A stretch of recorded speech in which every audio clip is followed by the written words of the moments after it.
vampire who never knew what life was until it ran out in a red gush over your lips. They live for the pleasure, the passion, the thrill. The story you told me is incredible. It's amazing. And they will live forever. Don't make me do this. I cannot! Tom Cruise, Brad Pitt, Interview with the Vampire. Rated R. Starts Friday, November 11th at a theater near you.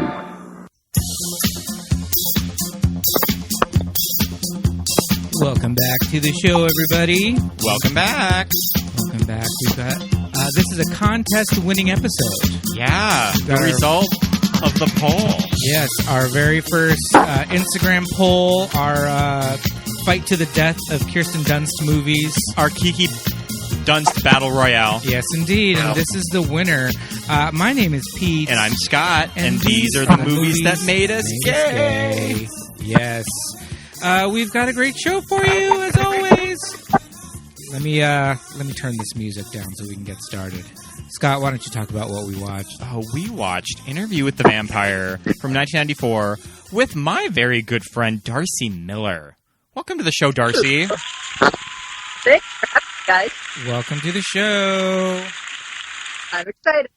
Oh, we're excited. Yeah. This movie's amazing. Oh, my God, this movie.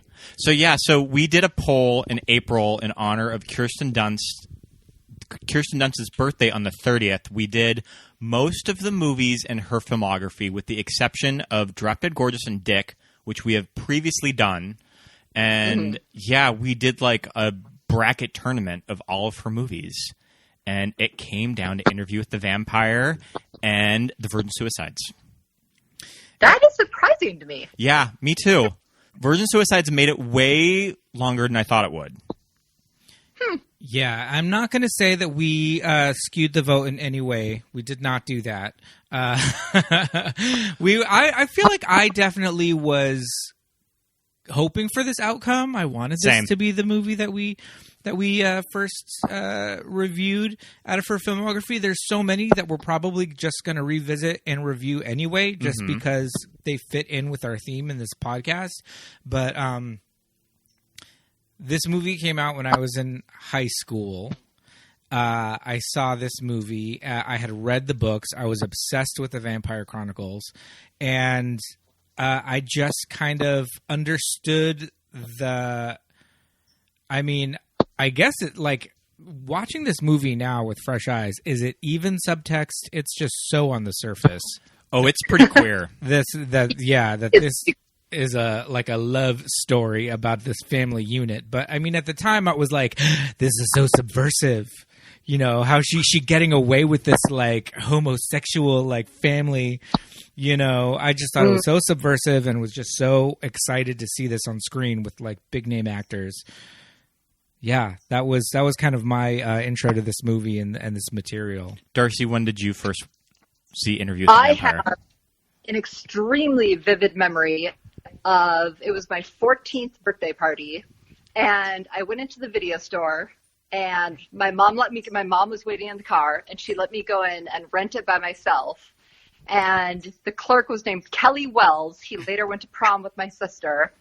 And he let me rent Interview with the Vampire, and then I got back out to the car, and my mom was pissed because she thought I was too young to be watching it, but I still talked her into it and got to watch it at my 14th birthday party. Man, that's pretty awesome. How did it land at the 14th birthday party? I mean, there's some pretty dreamy guys in this movie. There's like nudity and shocking nudity. And this is the same year as Legends of the Fall, correct? It was. Like, this came out. Both released in 95. Long-haired Brad Pitt. My favorite era of Brad Pitt. Luscious Locks. I remember a magazine. It was like YM maybe, and they had all these pictures of him, and there was one in a heart, and it referred to as Luscious Locks. And that's how I've always thought about his long hair ever since. They are very luscious. There's lots of luscious locks in this movie. Lots of wig work in this movie. But we are not sure if Brad Pitt's luscious locks in this movie are his or a wig. I think that they did put extensions in his hair a little bit. It seems like when they get to Europe, it seems like his hair is suddenly much more full and lustrous than it was. skinning. I was just noticing that upon this recent viewing that scenes in Europe and Paris, I was just like, oh wow, that is like beautiful hair, and it was not as lustrous in the earlier scenes. So there's some beautiful hair work in this movie by both Brad and Tom. The wig that they put Tom Cruise in looks really good too. Like, it's a really good movie wig. Yeah, but I don't know about the styling. The curl, the weird loose curl, the style. I don't know. It just seems like there's some bows. I don't know about all the bow situations going on. I mean, Louis is a man of society of the time. And Lestat, you mean? Mm-hmm. Oh yeah, Lestat. Yes, and there are ribbons and bows all throughout the hair. And I also have in my notes a cinematic journey through contact lenses. Because every single character has a very specific look of how their eyes are. Yes. Right. Well, that's just the like crazy look of the vampires in this movie, which was super successful because we had not seen vampires. We'll talk about that. This. But first, I want to talk about my introduction to this movie. Yes. So I remember when this movie came out and just seeing it on the marquee in my small town, and just the title alone, Interview with the Vampire, just sounded so fucking cool. And my mom, I remember, went to it in the theater with my stepdad at the time, and I was like, oh my gosh, tell me everything. Like, did you love it? And my mom fully was just like, hated it. So I was just like, oh, I thought it looked pretty cool. So she was meant on film. She was not having it. She was not having the Anne Rice adaptation, Interview with the Vampire. Too bloody, too gory. I think that her and my stepdad probably thought it was just too much. Like, it was just, it's a lot. It's just a lot. It's a little flamboyant and just, I mean, I can just see this as not everyone's cup of tea of a movie. Sure. So, and then I remember when this came out on video, I pretty much watched anything that I wanted to as a kid. I don't know if my parents were all that restrictive of what I watched. So I just remember just watching it with them when it came out on VHS. Right. And I remember being blown away. And also, I remember just being shocked at some of the scenes of this movie. Just like, there is some, like... brutal. It's brutal. There is some brutal moments of that movie. Yeah. Probably the first time I ever saw a naked woman in a movie. Woo! Ever. Was this movie, was that shot of when Claudia sees the woman bathing through the door. That's probably the first time I ever saw just a naked lady in a movie. Yeah. That you saw like full bush. And I remember just being sort of traumatized at the Theater of the Vampires. Yes. Where they dragged that woman out. Yeah. And I also just remember thinking when Kirsten Dunst and the other lady meet their ends by the sunlight, thinking it was like one of the saddest scenes I'd ever seen in a movie ever. Oh. Yeah. And how old were you approximately? I was probably like 9. Oh my goodness gracious. So, but I was definitely taken with it. Yeah. Like I really liked it, even though I was like kind of shocked by it, but it's a shocking movie. That's kind of the point of a lot of the scenes of this movie. And so, and then I feel like my grandparents also just had a random collection of Laserdiscs through my grandma's brother, and Interview with the Vampire was one of the Laserdiscs. I sadly do not have the Laserdisc for that movie. Damn. And I inherited a lot of their Laserdiscs. Interview with the Vampire, sadly, is not one of them. So I remember watching it on Laserdisc in my grandparents' basement, and then later rediscovering it in high school where I think I found a new appreciation for it when I got a little older. And I feel like since then... it's been on just steady rotation throughout my entire life so far. I think it's a movie that we probably revisit a few times a year. Yeah, I would say so. Yeah. I haven't seen it in probably close to a decade, I'm guessing.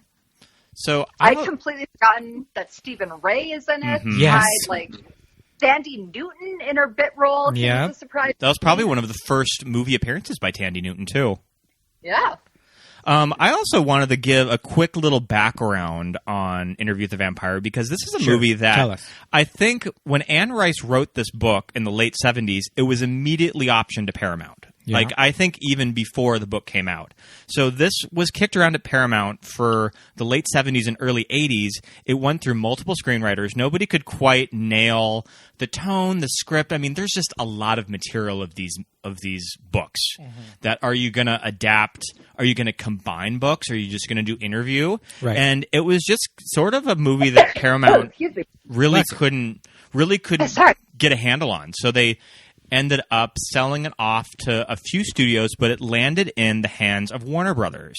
And one of the big executives at Warner Brothers at the time was David Geffen, known homosexual David Geffen, record producer. And he kind Hollywood of homosexual. and he kind David of took Geffen. this movie under his wing, and it became a big passion project for him. Sure. That he just had to get this movie made. I think that he even wanted at one point Cher to play Oh, I've got the backstory on that. on that. Do you know Yeah. what that is? Well, I guess in the 80s, when this movie was in development hell and it didn't look like it was ever going to get made, Anne Rice kind of thought to herself, maybe it's because the studios are picking up on my very oh-so-subtle gay subtext. And so she took it upon herself to take a pass at the script, and she's credited on this version yes, as but the she took screenwriter. it. She took it upon herself to take a pass at the script and gender flip Louis, make the character female, and she was pitching it to Cher. Would have been such a better movie for the if Lady Cher Louis played character. Yeah. Oh, Lestat. And I guess Cher even went so far as to write like a love song to use in the movie that that obviously didn't get, picked up for this version, but I guess is on one of her later albums. I mean, this does fit into Cher's aesthetic, like her Sanctuary catalog in the 90s. Yeah. It's very Anne Rice. Yeah. So, during the development at Warner, Neil Jordan made a little movie called The Crying Game. And it was a huge sleeper hit. I know all there is to know about The Crying So Game. I had not seen The Crying Game until today. I watched it right before we revisited You watched it interview. today? I watched it For the first today for the first time ever. And Wow. yeah, it was not what I was expecting. Like, I knew the main gag of the movie, but I didn't really was ready for the IRA political subtext setting of it. But yeah, so he made The Crying Game. That was a huge sleeper hit. It was nominated for Best Picture, 2 acting nominations for it, for Stephen Ray and Jay Davidson. And then Warner Brothers kind of picked him up after the nomination, and he won for screenplay for it.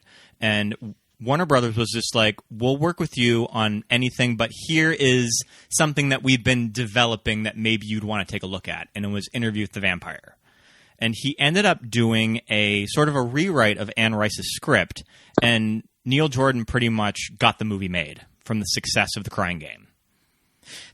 Such an odd choice. Like, what? They're just like, oh yeah, this IRA political war movie that also kind of has an LGBT subplot, A trans love story. and a trans love story. Do this vampire movie? It's so weird. Yeah. I don't see the connection. But I think that Warner Brothers kind of saw in David Geffen that he's a really good director, and if you just give him a gigantic budget, your movie is going to probably look beautiful. And the end result is this movie looks stunning, too. What was the budget for this? I think I looked it up, and it was around $50 million, which at the time that would have been quite a bit.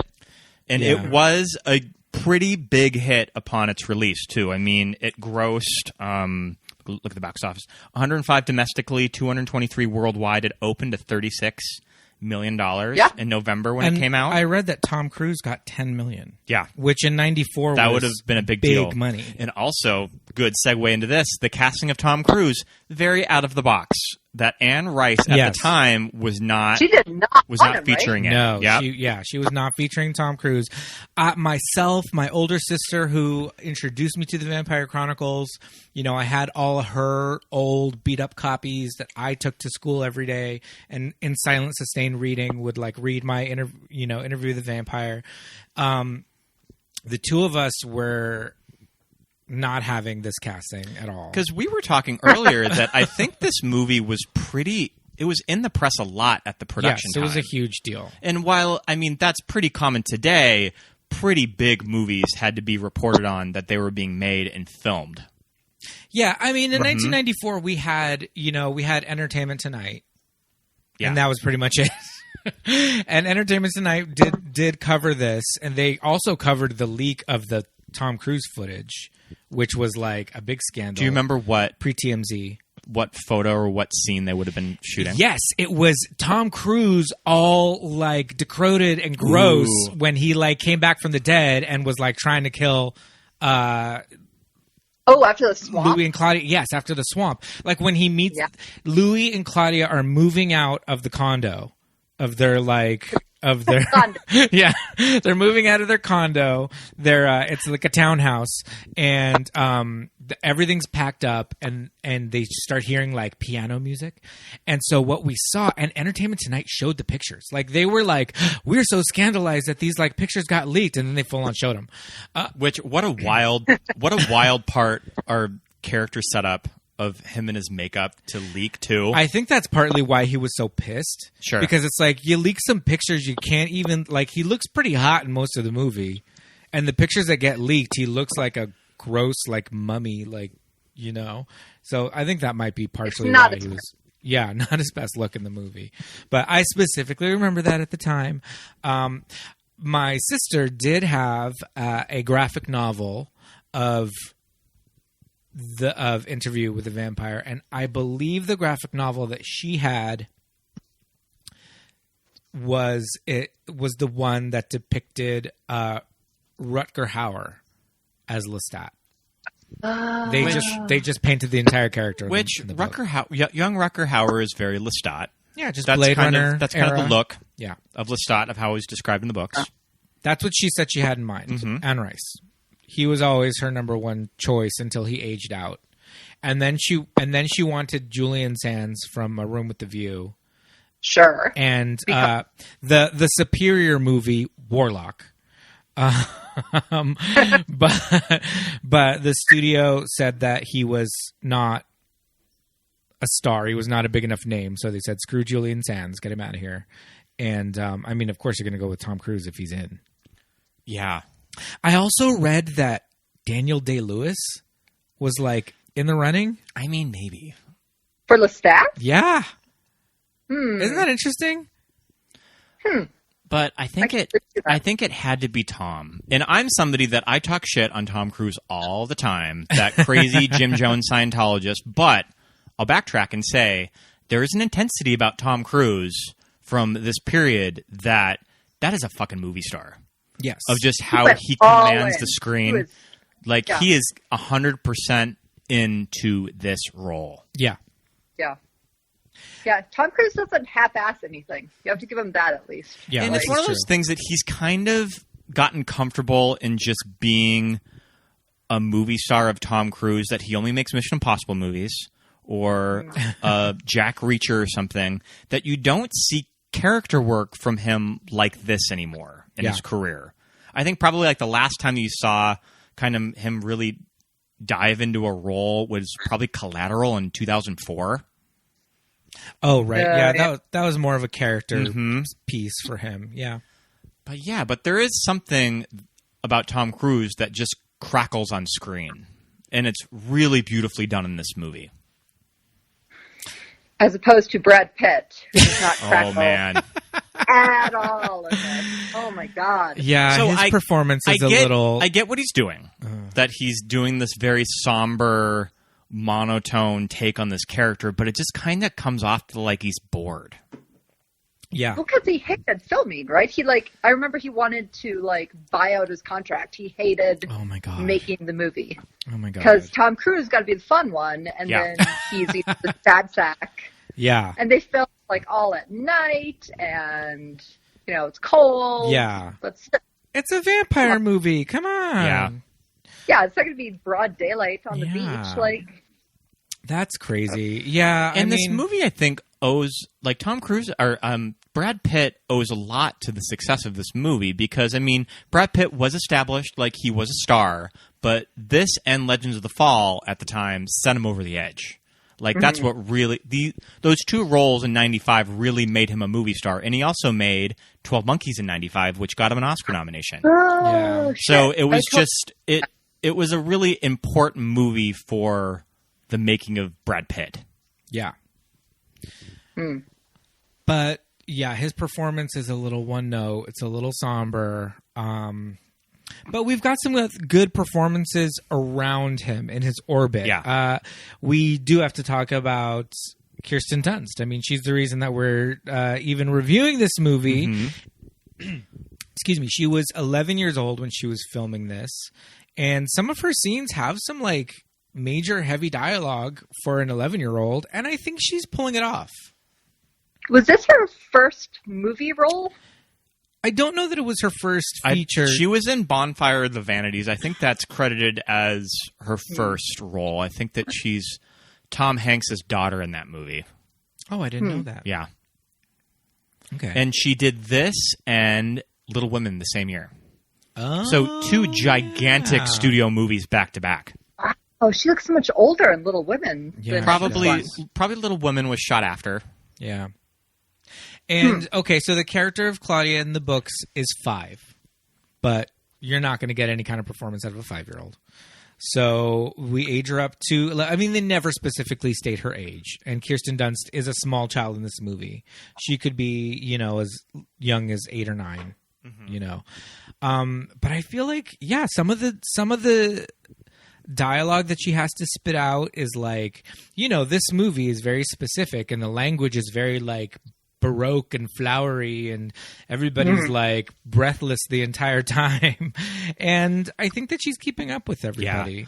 And when Neil Jordan talks about casting the role of Claudia, that he talked about how he just did not want a mediocre child actor that's just sort of cutesy and delivers their lines and just sort of has to be coached off camera of this is how you're going to do your dialogue. He said he wanted an actress. Yeah. Like a true actress that was a child. And yeah, they landed on Kiki. Well, it works. Yeah. I mean, I kind of regard this performance by Kirsten Dunst as one of the great child star roles of all time. It's like Tatum O'Neal in Paper Moon, Haley Joel Osment for The Sixth Sense, and Kirsten Dunst in Interview with the Vampire. That's like the pantheon of really good child performances. Well, I'm sure she'd be delighted to hear that. Yeah. And I have her on the line now. No. I mean, some of her scenes are kind of glorified tantrums. Yeah. But not all of them. But that's what's fun about them, though. No, that is what's really good because that is part of the character. She's aging, mentally, but she's staying in this Claudia body, which is great. And I think that they had to dial back Claudia a little bit from the book because I think in the book she's a little crueler. I think that she's written a little nastier. She's on the page. Like straight up crazy in the book. Like, she's like insane, lost her mind, and I think that's part of the reason why it's just so taboo to like have child vampires. Mm-hmm. And I think she's lives like 30 or 40 years as a vampire, and I think in that time she just slowly loses her mind, and by the end is just like cuckoo. Because she was probably with Louis and Lestat 40 years before they arrived in Europe. Yeah, something like that. Mm-hmm. Something. Do we want to go a little? Speaking of wig work. Oh yes. Those beautiful curls. I was thinking when we were watching it, when they did the big morph of when she's dying, her transformation, and then her transformation, that would have been a big deal in '94. That visual morph that they do. Yeah, it's a beautiful shot. I remember watching it on VHS at home and just being like, "Wow, that looks amazing." And like rewinding it because it was so cool. Mm-hmm. But yeah, it was one of the bigger like CG shots in the movie. I do have some thoughts on casting. We mentioned Stephen Ray earlier.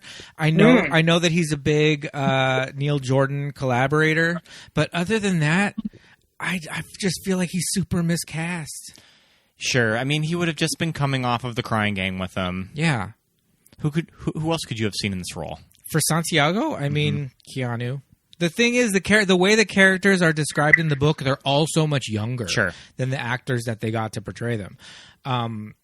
Antonio's character is like 15 in the book. Oh, really? Yeah. I've never read the book. Yeah. I find that surprising, Darcy. You're a big reader, and I'm surprised that you didn't get on a big Anne Rice kick in college or something. It is, it's shocking to me. Now, they are a chore. They're a chore to get. You have to want to finish them.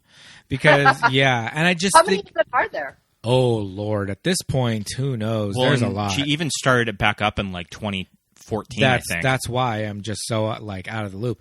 At the time, there were like the big three. There was The Interview with the Vampire Lestat, and The Queen of the Damned.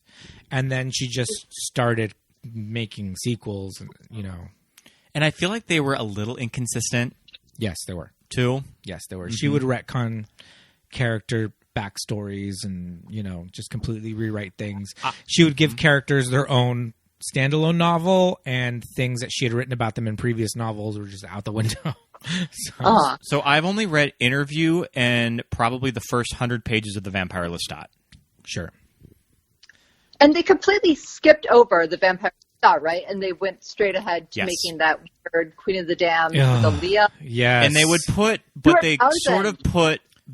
his backstory from the Vampire Lestat in Queen of the Damned. They tried adding some Vampire Lestat story points into it, but that movie was just Queen of the Damned. That's a whole nother podcast. Yeah, discussing Queen of the Damned. Yeah, not great. No. I mean, Aaliyah, she looks beautiful. There's not a lot there as far as character, but she does the job and she looks great. And at least we have that, She inspired R.I.P. She inspired many a drag queen. She did with that look and those moves. But yeah, that movie is. It's a mess. It's one of those things. A mess. If they were going to do the Vampire Lestat, it would have had to have been a done deal upon filming, which that was not really how Hollywood worked in the early 90s. Mm-hmm. Was that you're not going to sign on the biggest movie star in the world to do these two vampire movies. You just have to do one. Well, the subtitle of this movie is The Vampire Chronicles. Which implies that there's going to be more, but then they went and... But it was just one of those things that it was just sort of a lightning in a bottle situation. I think it had to be Neil Jordan to direct this movie for it to turn out like this. Yeah. And I don't think you can do that twice. Not at least with this material. Right. Like they might have gotten another director for the sequel and it just would have been bad. Yeah. Fair. Yeah, this... Should we talk about Oprah walking out? Yeah. Darcy, did you know that when Brad... Was it both Brad and Tom on Oprah? I think it might have just been Tom. So they showed this to Oprah Winfrey and the audience, I think, because they would always do screenings for the entire audience whenever they would do like a movie on the show, and Oprah walked out after probably the first 15 minutes of the movie. Oh, burn! It was too much fro. It was too dark-sided. She just said that it was just too bloody, too gory, and she's not about all that darkness in her living her best life. Mm. But she still had Tom come on and talk about the movie after. I remember watching it. I did try to find a clip of it, and it's nowhere to be found on YouTube. Yeah, it's been scrubbed. It's probably somewhere, but we didn't have that kind of time. I feel like Stephen Ray was a little miscast. I feel like this is very early Antonio Banderas in an American movie. I was thinking that too of what he had done before. So when did Desperado come out? Oh, good question. Probably that was earlier. 2? Yeah. Yeah, and El Mariachi. Huh. Yeah, forget about those. But Desperado. watched with my dad, and there was a very uncomfortable, like, that sex scene is long. Desperado came out in 95, so That's he would have, amazing. Antonio would have followed up Interview with Desperado. Oh, wow, it was after. Oh, so you followed up with it. Oh, okay. Interesting. But that was like a remake of El Mariachi and all of that. So, so we're watching it today, and I always had a problem with Antonio's with this like beehive wig that they have him in. What is going on with this like Elvira wig that he's wearing? It's like back combed. Does he have a bump in the back? He's got a beehive. It's like a full I've never back noticed comb. that. We'll have to take a Yeah. screenshot for it. It's crazy. It's crazy. It's way too high. He has some beautiful nails. He's just missing the bangs. They all have crazy nails. Yeah, they all have like these fine manicures. I love that. Yeah, I just felt like I turned into one of those nerds that was just like, the book was better. Now, I don't feel like the book is better. I do feel like they're kind of separate entities because there's so much in the books that you just They had to can't scale fit back in. of what works in a movie with this material. Yeah. And so I feel like this is kind of it exists on its own, and so I try not to compare and contrast them too much, but having come in from the books and Armand being a character that I really liked, I was just like, oh, this is wrong. This is wrong. I think it works when you cast Brad Pitt. Brad Pitt works. He's perfect as for Louis. I like that. But yeah, I remember having conversations with my sister about this, and just her kind of introducing me to the idea of Lestat and Louis as this family unit, and it just kind of blowing my mind as a teenager, and just being like, you're right. Like, I hadn't thought of it that way. And then Scott, the other day when we were talking about just kind of prepping for the podcast, you mentioning Lestat, what did you say? Like he tampering with the birth control to like He gets pregnant to save the marriage. Gets pregnant to save the marriage. Oh my God. That's too much. And it's one of those things that so this movie is introduced that Lestat is looking for sort of a life partner or a companion, and he lands on Louis. And he's essentially after sort of his land. Like he wants to marry a rich guy. Right. So that's who he turns. Right. Because he's just sort of this fly-by-night vampire that's always kind of looking for someone to attach to kind of help him live because he needs money. And that's how he lands on Louis. Right. And speaking of which, sorry, God. No, but, go ahead. It kind of bothered me. Like, Louis is supposed to be this fantastic guy, right? His strong moral compass, and why he's so boring, and blah, blah, blah, blah.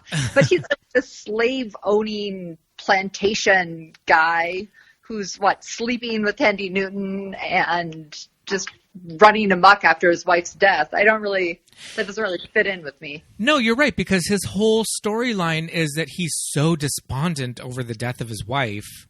But then here's Tandy Newton saying like, hey, haven't seen you in the slave quarters for a while. And you're like, what? I thought your whole bit was how troubled you are. Like he kind of had to be a better human by becoming a vampire. Ooh, sort I of like that. That's good.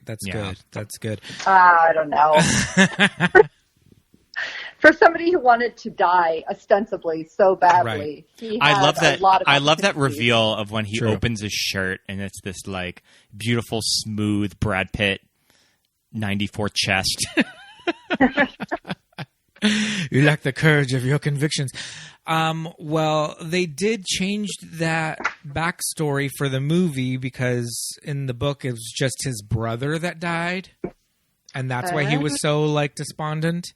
But I guess that wasn't like important enough for like the big screen, so they changed it to his wife. And I think they even mentioned his wife and son in the movie. It's not just the wife that died. Daughter? Wife and child. Child, yeah. Isn't it because she died in childbirth? Sure. Yeah, I think it's that. And so I think the filmmakers just kind of thought that might give it a little bit more weight behind his sorrow and his, malaise than just a sibling. So he meets but that also throws his good guy backstory, like you were saying, because So then he gets made he gets turned into a vampire by Lestat, which I feel like Lestat gives him a choice, but I feel like Lestat kind of... But does he? But does he, though?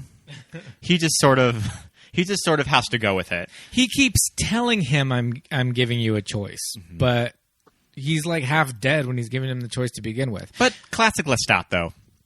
True. In Lestat's mind, Very he was true. giving him a choice.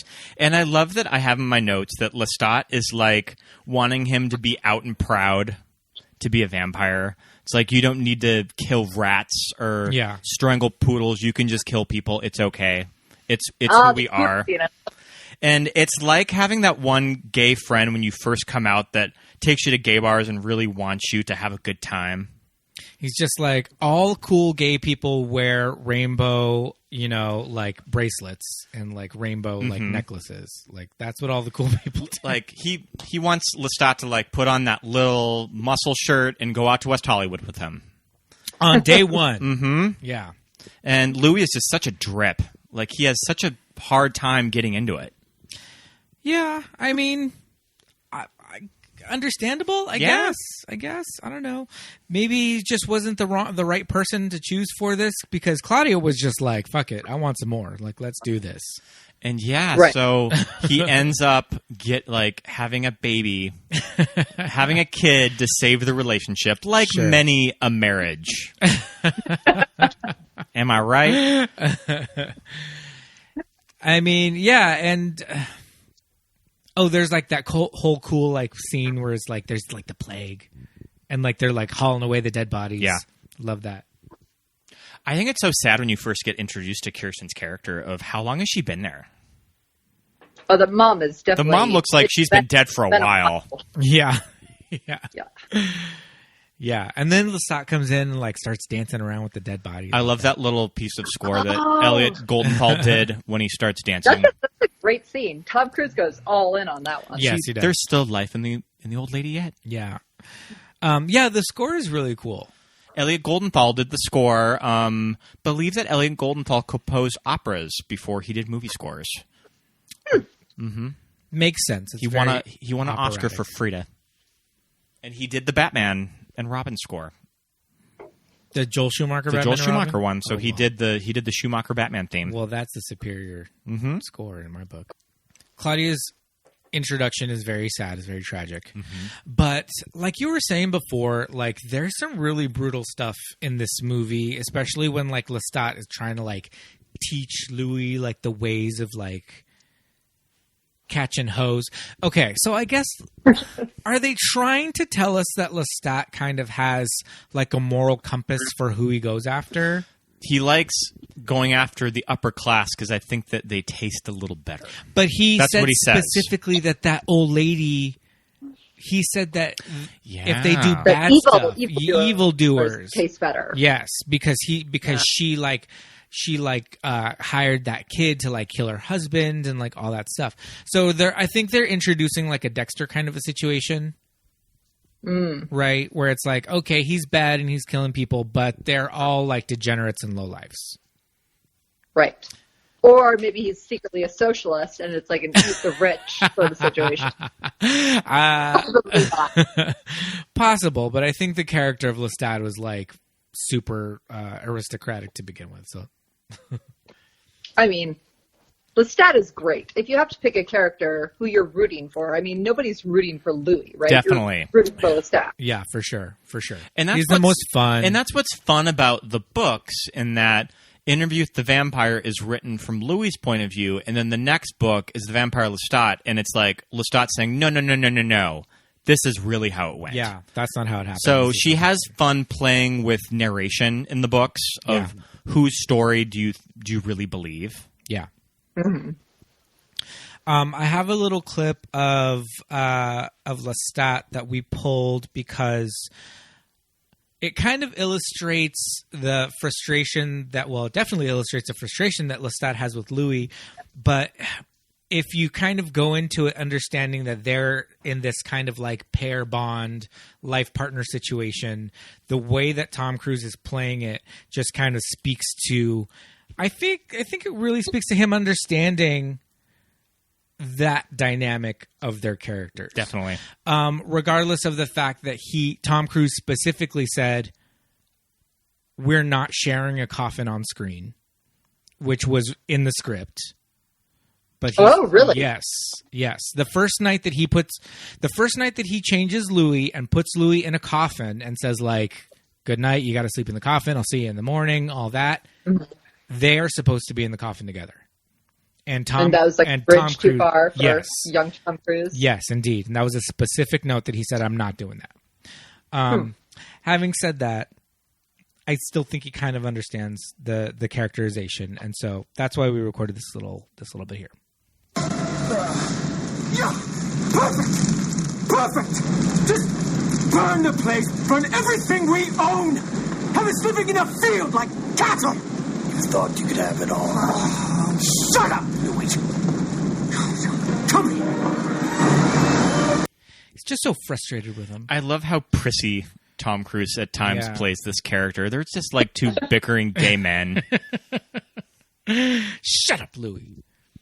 And then just through all of that, and Tom Cruise just like eating up the scenery and just like just being so frustrated. You just have Brad Pitt just like his one expression. Yeah, brooding.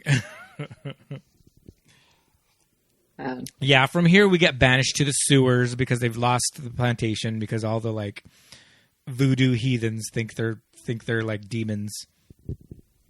But this is where we eventually get Claudia. Do they talk about how they get money again? Well, I was talking earlier that I think that Lestat is smart enough financially that he knows that he has to keep funds stashed away somewhere for moments like these. And I think that he's a pretty good grifter, so we could probably just trick an old lady out of her money. True, right. too.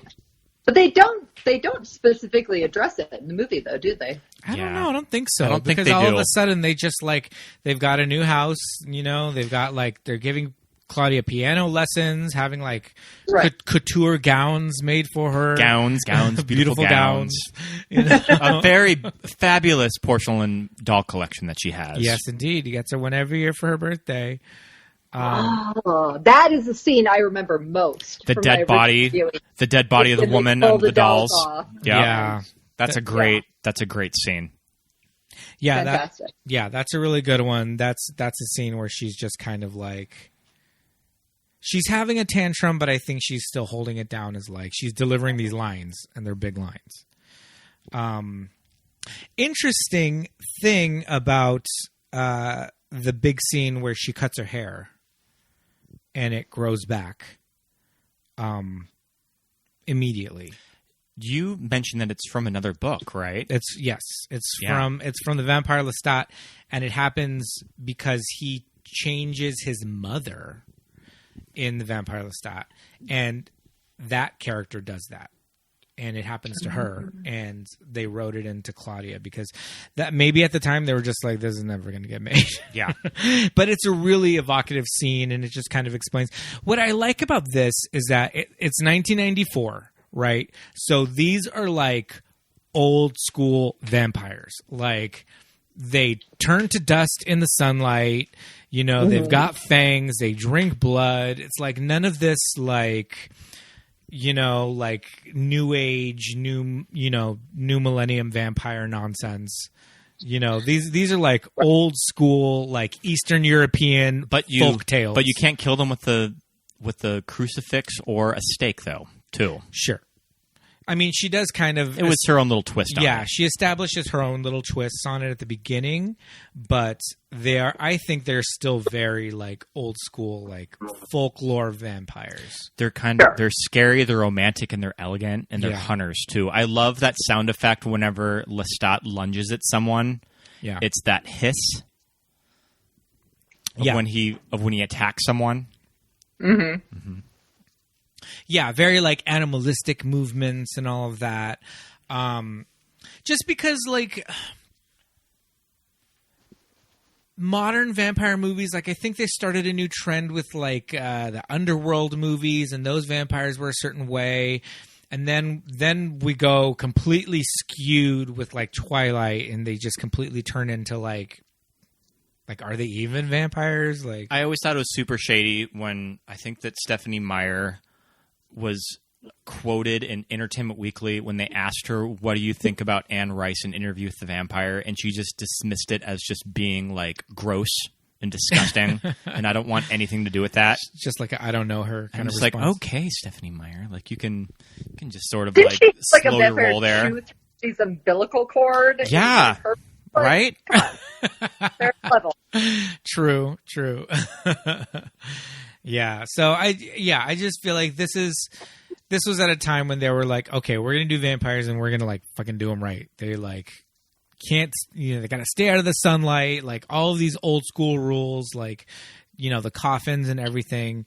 And the visual look of them, you've never have quite seen movie vampires like they are in this movie. I think that Stan Winston does a really good job of making this is the universe of vampires.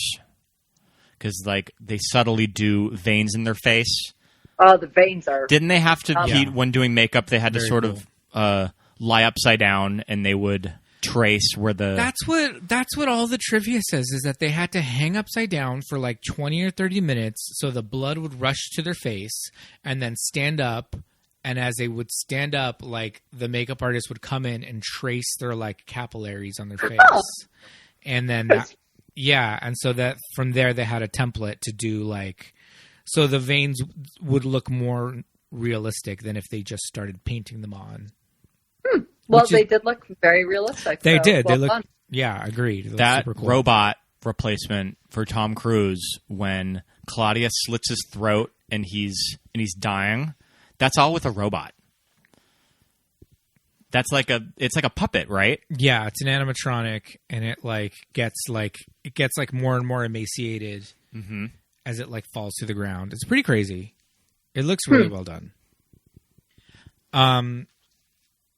Yeah, the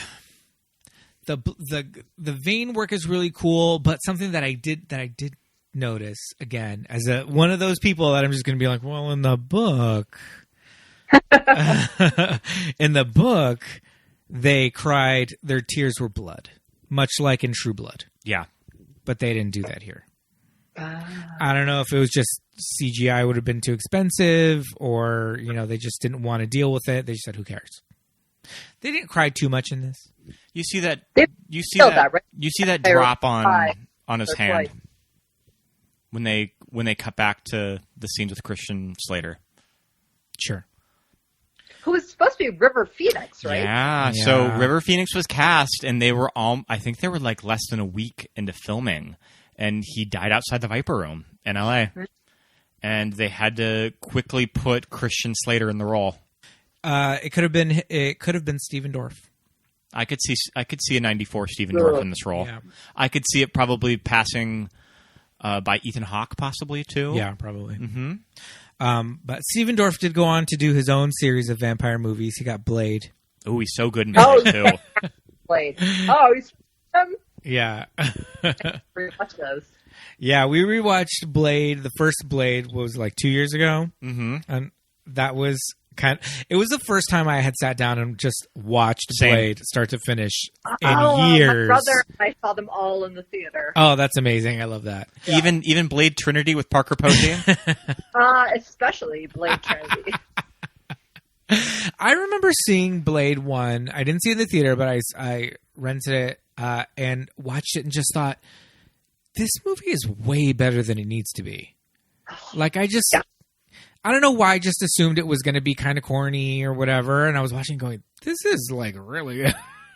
Oh, man. Yeah. We had, my sister and brother and I, we would, like, have, the 8-hour VHS tapes. Oh, yes. We would record, like, 4 movies onto them, and they'd be our bonding tapes. And so we Nice. had, there's, like, toy soldiers, don't tell mom the babysitter's dead, like all these sorts of things. But then my sister and I had one that was just Stephen Dorff movies. And I think we just put in like a teeny little sliver of him from Blade, where he looks like especially hot in one scene. Sure. But yeah, Stephen Dorff back in the day. Oh my goodness. Yeah. Indeed. Right? And also, you mentioned toy soldiers. Oh my goodness gracious. We'll have to get to toy soldiers eventually. Of all time. That's a good one. So good.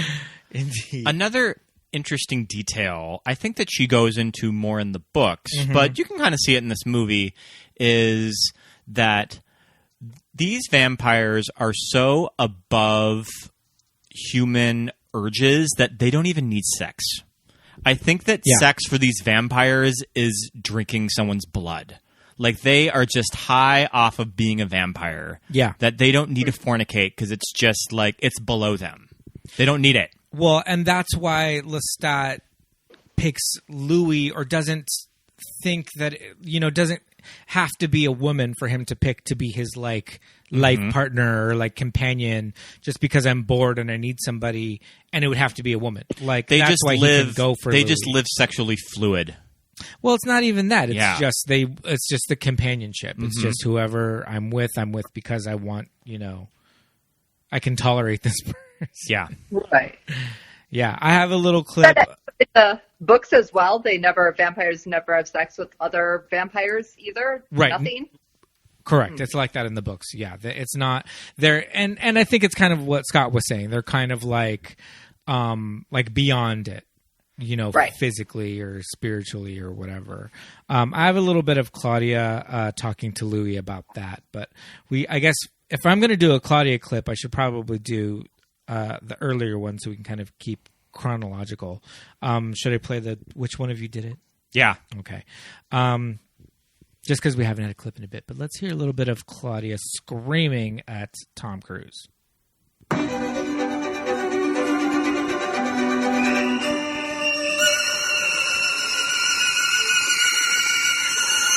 one of you did it?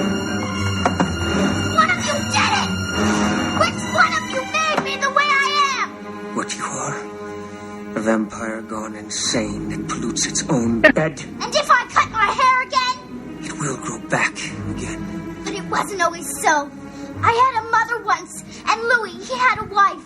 He was mortal, the same as she, and so was I. Claudia! You made us what we are, didn't you? Stop her, Louis. Did you do it to me? Slices his face. I love that shot of when she cuts his face. I love the expression on Tom Cruise's face. Yeah. I love that scene. With scissors. That was really good. Really cool scene. It's also it's a very tragic character. It would Claudia? suck to be in the body of an 8-year-old for your entire life. Yes. But why did it take her like 30 years to realize that she's not? Yeah, I think that Claudia was just in this weird twilight zone. She was just so a part of their universe that it just took her longer than you would think to question it. Yeah. But 3 decades, it seems a bit excessive. It's true. It's true. And maybe they do go into a little bit. Maybe the timeline is different in the books. And also, too. but maybe vampires just feel time a little slower than your mortal person can. Yeah. That 30 years will go by kind of longer for them. I think possibly it's because she was just having a lot of fun with her role. Her role is like she was kind of the bait. She was able to bring people in and lure people, teachers and tutors and, seamstresses and all this stuff. That's a great montage. Yeah. And how it's cut. Yeah. And and just because she was turned so young that she just had this kind of like mindset. So possibly she just was. And again, like Scott was saying, her character is a little bit more evil in the book. So possibly it's just she didn't care. She didn't think about it. She was just so focused on the hunt and the game and all of that. That could possibly be it. That might be looking into it a little bit too much, but who knows? But ultimately she does want to. Okay, so she plots to like get out of this abusive relationship. You know, she fully like poisons Lestat, dumps him in the bayou. She makes him drink from these 2 twin boys that are dead. Yes. And she kept the blood warm, and vampires aren't supposed to drink from the dead. Well, it's a whole, like, Anne Rice has her whole set of rules for like these vampires, and part of the rules are if a person's already dead, can't drink it anymore. So when they eventually get away, you know, they're like packing up the condo. That's when Lestat comes back. He's all gross and, you know, corroded and all of that. And they make their way to Europe, and they're looking for more vampires. Yeah. But they just can't find any. And because Lestat doesn't know all that much about where he came from. At least how they do it in the movie. I think it's different in the book. Right. So my question is, how old is Lestat during all of this? I take it that Lestat would have been turned like. Well, I mean, I don't know. I don't can't. know. It's not I mentioned can't say at all. like. I can't say like Queen Marie Antoinette times, because that was roughly around the time of the Revolutionary War when he meets Louis. Right. So I don't know. Yeah, it's not mentioned at all. So maybe he's probably. It seems like Lestat doesn't even really know what the hell's going on. Like, he's trying to teach Louis, and like, I'm going to give you the choice that I never had, and this is how you do that. But it seems like he doesn't know what's going on, because at one point, when he tells Louis something about that older woman, Louis like, how do you know? And he's like, well, read your thoughts. And Louis can't, because that's not... The dark gift is it's different for everyone. Yeah. And so it seems like Lestat doesn't even know that. Mm-hmm. So it's like maybe he hasn't been around that long. Doesn't it kind of... It seems like they're trying to imply that he's older. Yes. I mean, all the Parisian vampires all know him, and... True, that's true. They all, yeah. When his name is mentioned around them, they're all like, okay, we know who you're talking about. We'll have to do some research on this. If only there was a backstory. Oh, wait. Yeah. Hundreds and hundreds and hundreds of pages. I don't have that kind of time. Maybe in the quarantine, I'll try to revisit the Vampire Chronicles. We'll see if I get there. I mean, don't we all get some like free Audible books because of this whole situation? Is that happening? I have 5 free Audible credits. I think I have like 6. Oh my god. Darcy, I'm surprised that, kind of a little side note on Anne Rice, I'm surprised that you weren't super into the Sleeping Beauty books. I'm honestly, I'm shocked that I did not get into Anne Rice. I guess maybe my older sister I got most of my reading material that I wasn't supposed to have from her. Yeah. And she was super into Anne Rice. And then by the time it turned into where I could get my own Anne Rice books, I had just moved on, or it never occurred to me. Yeah. I definitely will read them now. I'm very curious now. My sister really, like you said, yeah, we have time. Yeah, exactly. I remember my older sister was very into. She had a separate story, the Mayfair Witches, and I think there was a crossover between the Mayfair Witches and the Vampire Chronicles, but they were their own, series. And my older sister got into the Mayfair Witches first, and that's how she learned about the Vampire Chronicles. I love that for all of these Anne Rice books, I'm sure that there is a script floating in some studio filing cabinet that both Anne and Christopher Rice have probably just written the entire script for. Well, weren't they going to do a television series? I think they were going to do The Body Thief, which Christopher Rice did the script for, and they were supposed to do a Hulu series that has since been canceled. Yeah, I was going to say. In development. Yep. Canned. That's too bad. It could have worked. Yeah. And I think that a story like this, it would be kind of cool if you did it episodic and you started from the beginning and you worked through the entire books. Yeah, just do an HBO series. Mm-hmm. Get a couple seasons out of it. I think that there's been enough time since True Blood that you could sort of put some gas in the car for that. Yeah. I think so. Well, they eventually make their way to Europe. They find these Parisian vampires. The Commedia dell'arte vampires. Yes, indeed. and it's run by The theater kids. They're definitely theater kids. It's run by Santiago and Armand, played by Antonio Banderas and Stephen Ray. And again, I just think these two actors, they're fine actors. They are lovely actors. They do a great job in this movie. They're just crazy old for the characters as written. I did look up what Antonio was coming off of for American movies. He was in The House of the Spirits and Philadelphia. So I think kind of Philadelphia was his like big introduction to America. Yes. Yeah. And Truth or Dare. Right. Where is he in Truth or Dare? Is he backstage somewhere? No, you don't remember Madonna's Truth or Dare when she goes to an Almodovar party? She kind of like crashes a party. Oh, we were just rewatching Truth or Dare the other day, and we didn't make it to this part. I forgot about that. She gets invited to an Almodovar party and sits between Antonio Banderas and his wife, or his wife at the time, and just like starts talking to him the whole time. And Antonio speaks zero English, and it's just like, and Madonna's just like, we're gonna go home and bone, and his wife's sitting right next to her. It's amazing. It's a great scene. When was the last time you revisited Truth or Dare, Darcy? It's coming up on a decade, I gotta say. It's pretty good. We just bought it off iTunes for $5. Right, so, the best $5 we've ever spent. It's a great movie. So these vampires are super suspicious of Louis and Claudia because Claudia's a child. Yeah. They do say that they only have like one law, or which I think their one unspoken law is that you can't kill another vampire.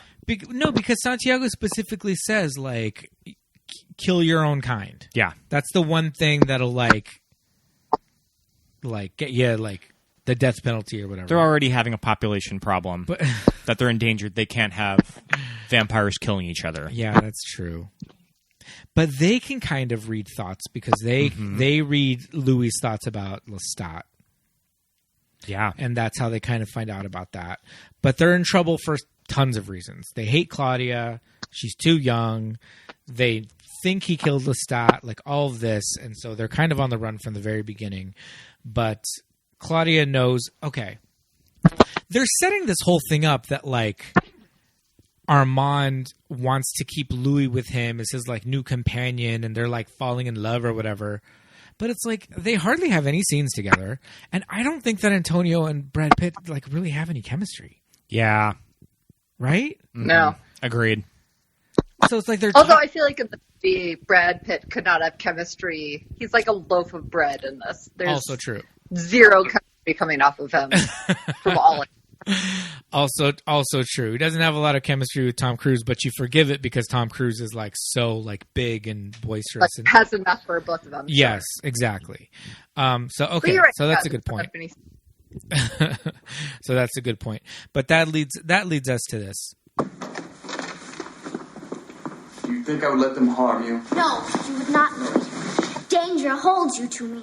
Love holds you to me. Love? Love. You would leave me for Armand if he beckoned you. Never. He wants you as you want him. He's been waiting for you.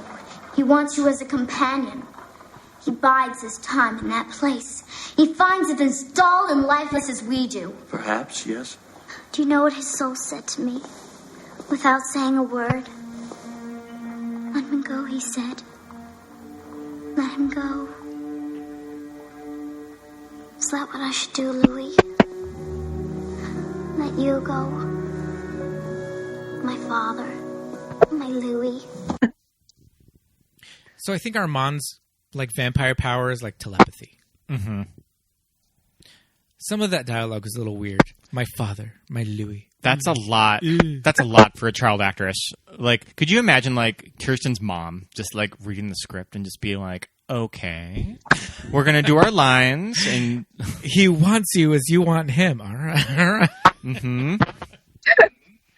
But I mean, Kirsten's... I remember Oh, go ahead. I was gonna say, like, Kirsten's like doing these lines like a pro. I mean, it's not really a cutesy performance that she's like delivering the shit out of this dialogue. Yeah, for sure. I remember it was super weird at the time because all the magazines were coming out and she was getting all these interviews, and it was like Kirsten Dunst, her first kiss ever, first on-screen kiss is her first real kiss. And it's with Brad Pitt, who's like 20 years older than her, and she was really creeped out by it, and everyone was like, what was it like kissing Brad Pitt? She's like, creepy, I'm 11.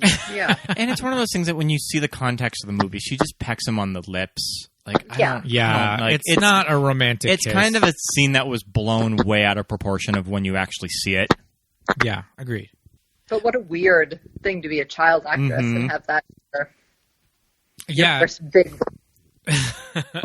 No, yeah, it's totally true. And like you said, it was everywhere and people were constantly asking her about it and all of that. So yeah, that's a crazy memory, but Kirsten Dunst has that story of her first on-screen. Yeah.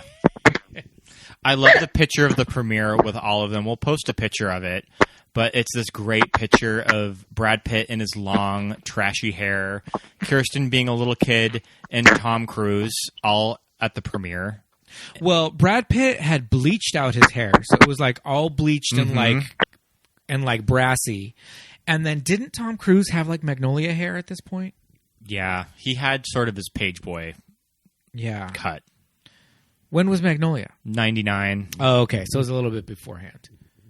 But yeah, it was that like chin length Tom Cruise like stringy hair. There were some really good pictures from the premiere. But this all leads up to like the big like the big crazy special effects shot, the big like cool like Louis' big scene in the movie where like Claudia and we haven't even talked about like her weird like surrogate mother. Yeah, so kind of her plan out for this relationship is that she's going to have Louis turn this French woman into a vampire, and that's going to be her new companion. Yeah. So that she can finally sever ties with Louis because Louis wants to go off with his husband, his new boyfriend. Sure. Who he's had one scene with and zero chemistry. Mm-hmm. Maybe it was a language thing. I don't know. I'm just hung up on this whole... I'm just not buying it. Antonio and Louis. But yeah, so she brings this woman in. The whole thing is, it's a movie. We've got to have like brisk pace, like keep this story going. Brad Pitt Louis turns this woman into a vampire. She's like transforming, and like the very second it's finished, like the French theater vampires like burst through the door, and they're like, "We're here. It's time to die, little one." Yeah. Yeah, there's a lot going on. They like really have to truncate these scenes because they're like, this movie is already been happening for an hour and a half, and we've got a lot of story to, a lot of ground to cover. So they kind of like blast through it the last few scenes. But they throw those two in the well at sunrise, and it's pretty gross. Yeah, they get turned to dust. That scene's so sad. I still get sad in that scene. Yeah, I mean, she had a good run. She had her like 30 or 40 years of like vampire living. But Louis gets his like crazy revenge though. Yeah, he goes to town on these vampires living in this theater. He cuts Stephen Ray in half. Oh yeah, with like his giant reaper. I forgot. I really love that moment. It's so sad when Louis goes out and he just kind of brushes them a little bit with his hand, and they just immediately crumble. Well, the interesting thing when we watched it this time is that like I have a memory of like a special effect of them like turning to dust, and you don't see it. It's cut. It's just their arm. Yeah. There's like little bits of like an effect coming through, and then it's like clever editing, and then when he goes in, you finally see these like pillars of ash. But like it was so effective that like in my memory, I just have this memory of this crazy cool like effect of seeing it happen, but you actually don't. But it's just good movie making right there. Everything after Claudia dying is a little The movie's over. The movie loses a lot of its momentum when they get rid of Claudia. Yeah, it loses steam Definitely. for sure.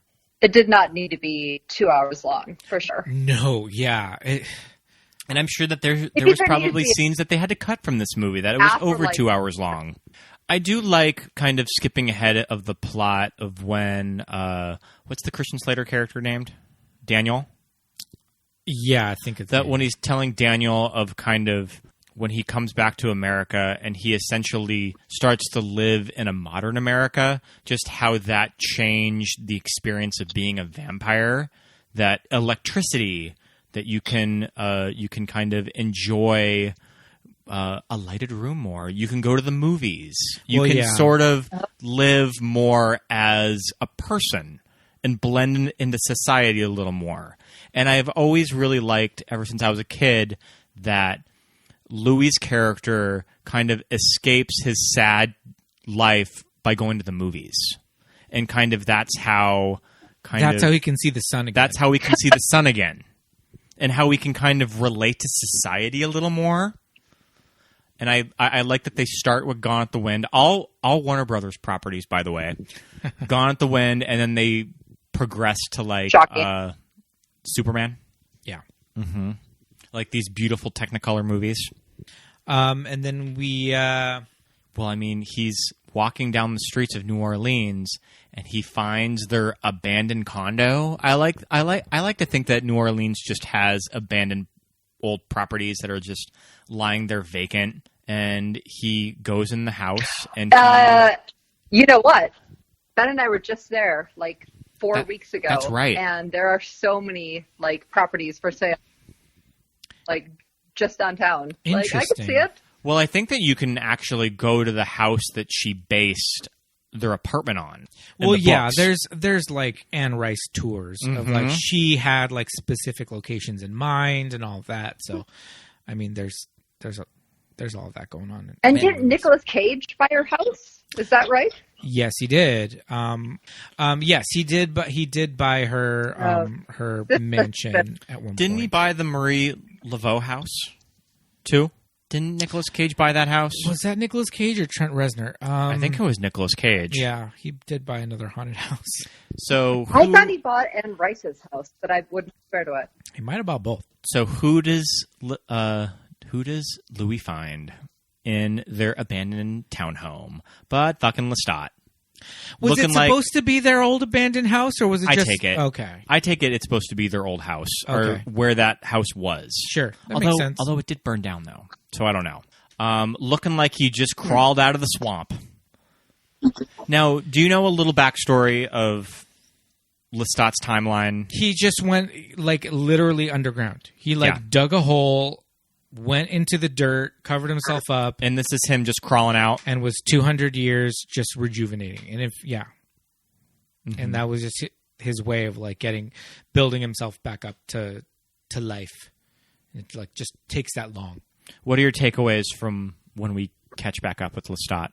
I think the makeup looked really cool. Yeah, I love how he's sitting in that chair too. I like how he's in like an office chair though, because it's got wheels. He's like swerving around. Yeah, like a swivel office chair. He's like, "Don't look at me." No.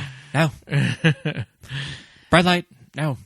Yeah, bright light. He's afraid of like the okay, so like there's like a police helicopter. There's like a chopper outside shining a light into this house, but they're just like free. Like Louis just like prancing around in there. It's like they're looking for vagrants. They can see you, but I don't know. I guess he's a vampire. He's like, what are the cops gonna do? I'll just murder them. But this all leads back to like the interviewer. Yeah, who is just like. Kind of the framework of the story is Kirsten Slater's character named Daniel, and he's sitting down with Louis, and he's like dictating his life story, like he's Jackie Collins or something. Hence the interview from the title. But yeah, so at this point he's like, okay, if this is real, then I want in, essentially. I mean, but wouldn't you? Well, yeah. Mm-hmm.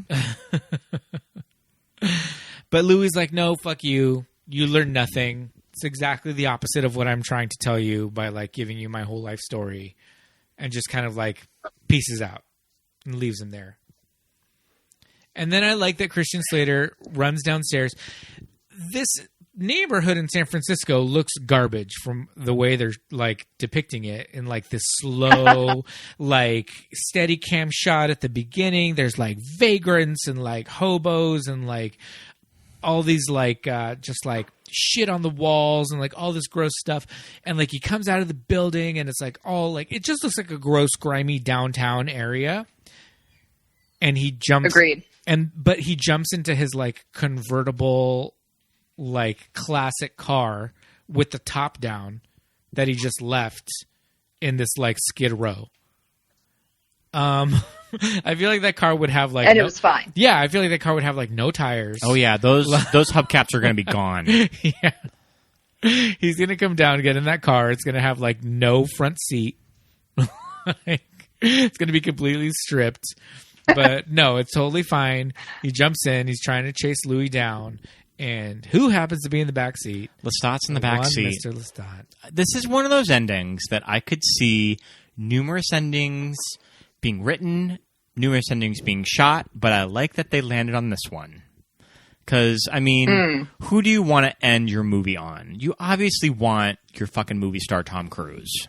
And it's such a fun scene of when he takes the wheel of the car and you see him like puff up his sleeves underneath his leather jacket that he's just put on. His little lace like cuffs. Mm-hmm. Yeah. I love that he's still rocking this fucking shirt that he's had on for now hundreds of years. Yeah. And he listens to the tape and he takes it out and he's just like, just bitching. Do you know how long I've been listening to this fucking guy talk? Like, oh, fuck you, Louis. I know. Pretty much everything that Darcy's been saying, Louis calls out at the end of this movie. So I almost feel like it's kind of meta that it knows Brad Pitt's bad in the movie and it's commenting on it, which is kind of clever. Yeah, I think he's more But don't that all right, Christian Slater is going to go on and become this like badass vampire, and he and Lestat are going to have so much fun together. Yeah, Seems totally. like because he's fully choosing this life, so he's into it. You know, he's all in. Like, right. So yeah, I feel like if these two like went on and had some escapades, it would be like totally fun and interesting. I'd watch that movie of Brad Pitt and I'd be Christian Slater. Yeah, but sadly, we never got that. Nope. All we got was this like crazy. Well, first of all, we were treated to this cover of "Sympathy for the Devil" by Guns N' Roses. Yeah. I mean, "Sympathy for the Devil" is not by any means is not my favorite Rolling Stone song, but this Guns N' Roses cover is pretty terrible. There's a reason why this has been kind of forgotten. Yeah, I only ever remembered it from this movie. It was not a hit song by any means. But yeah, we skipped right over what we could have seen in this, and we got Queen of the Damned. What, 10 years later? 02. 8 years later? Yeah. Wow, it felt like longer. And I remember reading in Premiere Magazine when they first announced it and just kind of being like, oh, are they going to get Tom Cruise back? No. They got Mr. Charlize Theron at the time, Stuart Townsend. And I mean, it's just a really it's just a really hard performance to follow up too. That like, how are you going to do that justice? Like Tom Cruise already knocked that role out of the park. But also, the storyline of Queen of the Damned is so dated. Yeah, like he comes back to life because he like hears the siren song of a garage band. And how Anne Rice writes it, it's like an older lady writing about how she thinks rock music is. Yeah, so it's just sort of cringeworthy of just even how she writes it. Yeah. And they got the timeless Jonathan Davis from Korn to like provide all of the musical stylings for that movie. And you always swear, not dated at all, Korn. And you always swear by that Queen of the Damned was meant to be maybe straight to video. I think it was, but like it was supposed to be a B movie. Yeah. That when Aaliyah died in the plane crash, they just sort of put all of this money in post production to make it a bigger deal than what it actually was. Yeah. Yeah. Which makes sense. Yeah, totally. I mean, of course you're going to capitalize on that. But yeah, it just plays like a Cinemax movie. Definitely. When you watch it. It just plays like straight to cable. But, that's neither here nor there. We're here to talk about... Do we want to just mention a little bit, kind of wrapping up here, just about the career of Kirsten Dunst, since this was our Kirsten Dunst voted episode? Do any of you guys have any takeaways of Kiki Dunst? Because I feel like when she got her star on the Walk of Fame earlier this year, there was a BuzzFeed article or something that was kind of writing about how Kirsten Dunst has just been sort of underestimated her entire career. Yeah. And she hasn't quite gotten the love from her peers that maybe she should have. Sure. Kind of, she comes from, her contemporaries are Natalie Portman. Yeah. Anne Hathaway. Just sort of, they went on to get these Oscar bait roles that ended up winning them Academy Awards. And that sort of skipped over Kirsten Dunst because Kirsten Dunst chose to just work when she was a young adult. I mean, she made Spider-Man when she was probably 18, 19 years old, and she consistently made those for 5 years. Yeah. And then she would just kind of do little bit roles and the occasional leading stuff too. And I mean, and when you look back at her performance, I feel like she's an actress that's always consistently good, even if she's not in great movies. Agreed.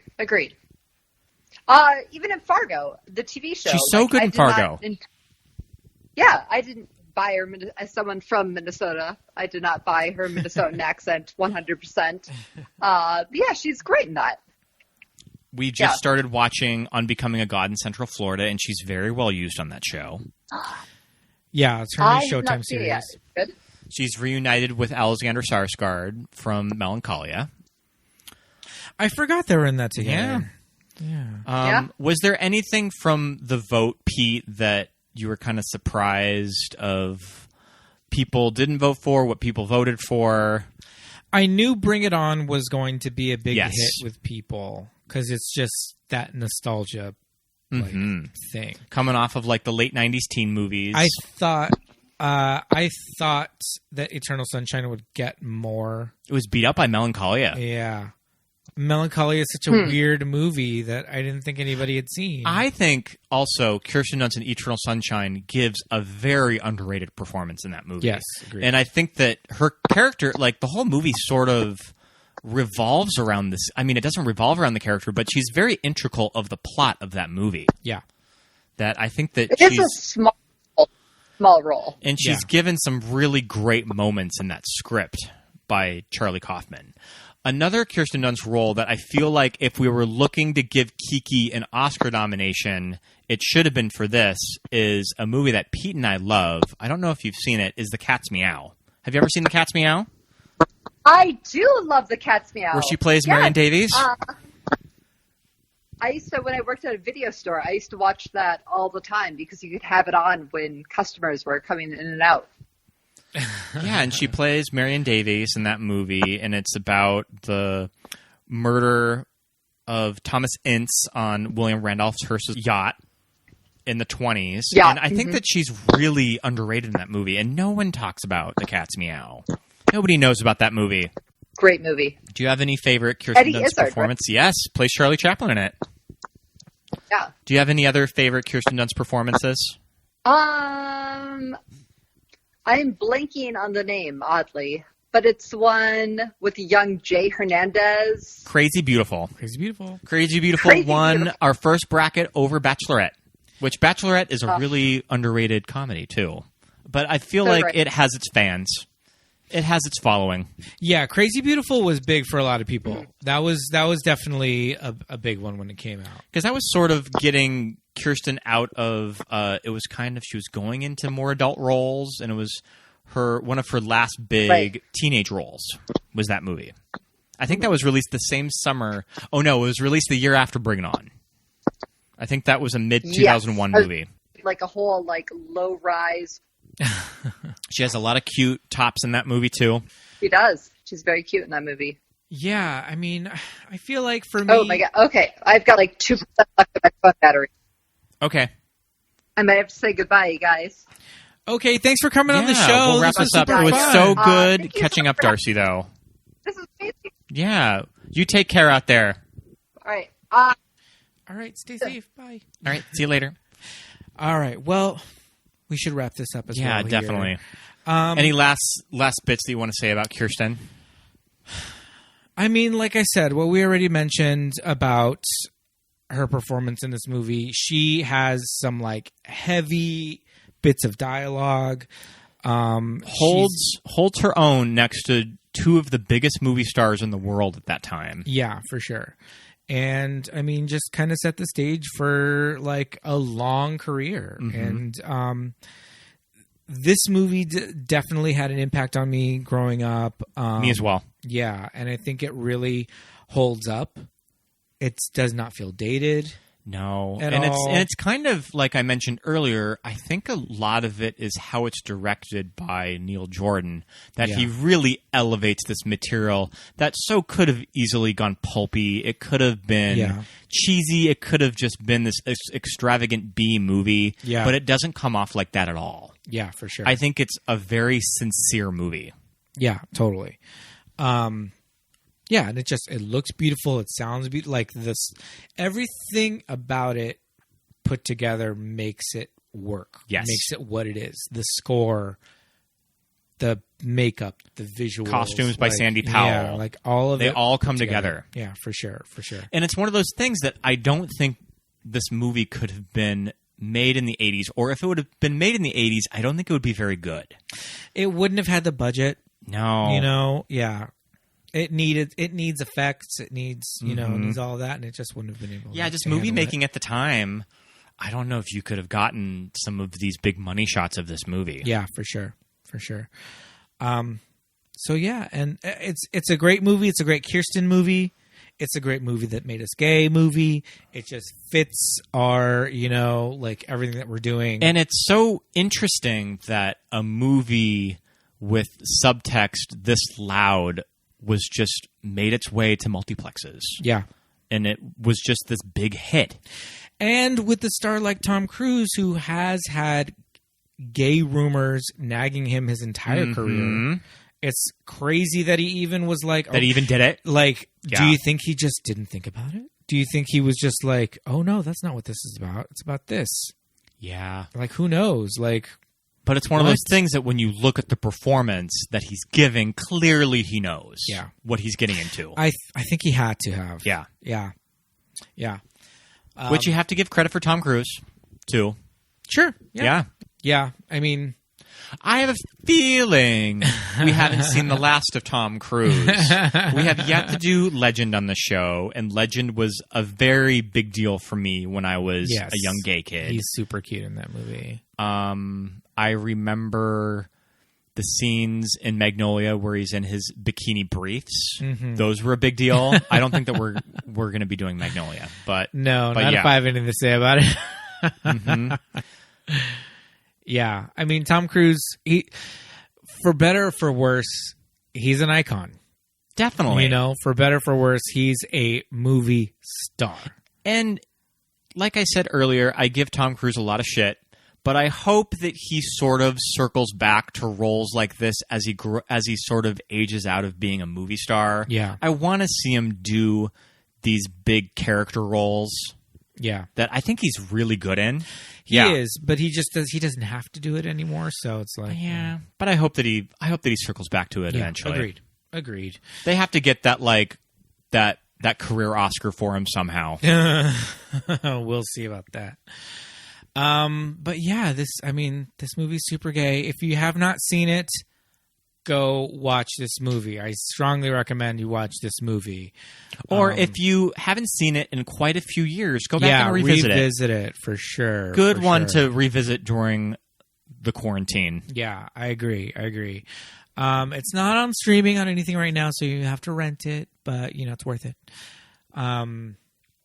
Or like we said before, you could read the books. I'm going to try to pick up my leather-bound Barnes & Noble edition of the Vampire Chronicles and give them another go. Because that has the big three. Yeah. In one big volume. Okay. I have my individual books around here somewhere we could probably dig out, but they'll just be covered in dust and cobwebs. But in the meantime, check out Vampire Chronicles. Check out Interview with the Vampire. It's amazing. You won't be sorry. It's super queer.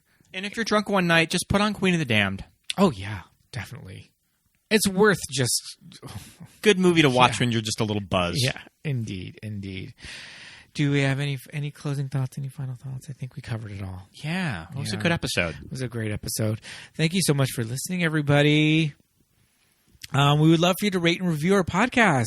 Rate us 5 stars. Give us 5 stars. I want to get over 30 5-star. Come on. We're 5 at 25. stars soon. We need more. And write a review. We need you to write reviews. It's free, and you've got nothing but time in your hands during this quarantine. Go do it. Listen up for new episodes coming to you every Friday. Instagram and Facebook, we are at Movies That Made Us Gay, and on Twitter, we are at MTMUGPod. At MTMUGPod on Twitter. Thanks for listening, everybody. We'll see you next week. Bye. Bye.